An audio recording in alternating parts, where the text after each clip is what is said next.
Innovation को बढ़ाने हेतु राष्ट्रीय शिक्षा नीति। जैसा कि हम सब जानते हैं कि एनईपी के आने से पहले एक ऐसी शिक्षा व्यवस्था हमारे समाज में चली आ रही थी जिसको बदलना बहुत ही जरूरी था, क्योंकि वर्तमान समय में हम देखते हैं एनईपी से पहले जो भी बच्चे बाहर निकल के आए हैं उनमें सबसे बड़ी दिक्कत ये है कि वो पढ़ने के बाद भी बेरोजगार हो जाते हैं। ऐसी शिक्षा से क्या मतलब, जब व्यक्ति बेरोजगार है, जो दो पैसे के लिए मोहताज है, वो अपने माँ बाप के ऊपर आश्रित रह रहा है। इस समय इस तमाम परिस्थितियों को देखते हुए हमारी सरकार ने एनईपी 2020 को लागू किया।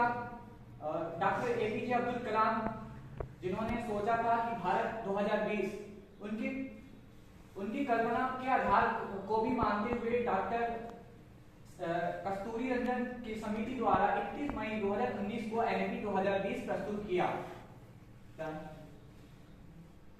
ये एनईपी 2020 से पहले आप अपने बीएड डिपार्टमेंट को ही ले लीजिए। बीएड डिपार्टमेंट हमारा एनईपी से पहले किस ढर्रे पे चल रहा था, इसमें वर्ष के हिसाब से पाठ्यक्रम संचालित थी। लेकिन जब हमारा एनईपी 2020 आया तो हमें एक सिस्टम मिला। हमने सर्वप्रथम सिस्टमेटिक वे में अपने वर्ष को दो भागों में बांटा, सेमेस्टर सिस्टम।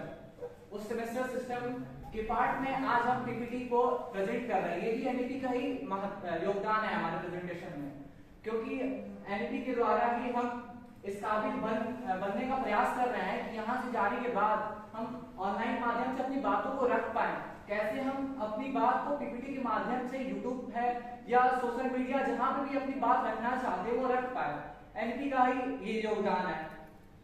मैं निसंदेह ये कह सकता हूं कि बीएड डिपार्टमेंट के 235 बच्चे जब बीएड की डिग्री प्राप्त करके जाएंगे तो वो किसी के मोहताज नहीं होंगे।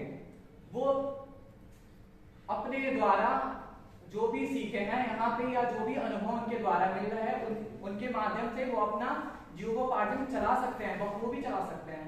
आइए कुछ फैक्ट को देखते हैं, क्या है इसमें फैक्ट। सर्वप्रथम हमने पढ़ते हैं नई शिक्षा नीति का प्रारूप 1986 में तैयार हुआ था और 1992 में इसमें कुछ सुधार किए गए हैं।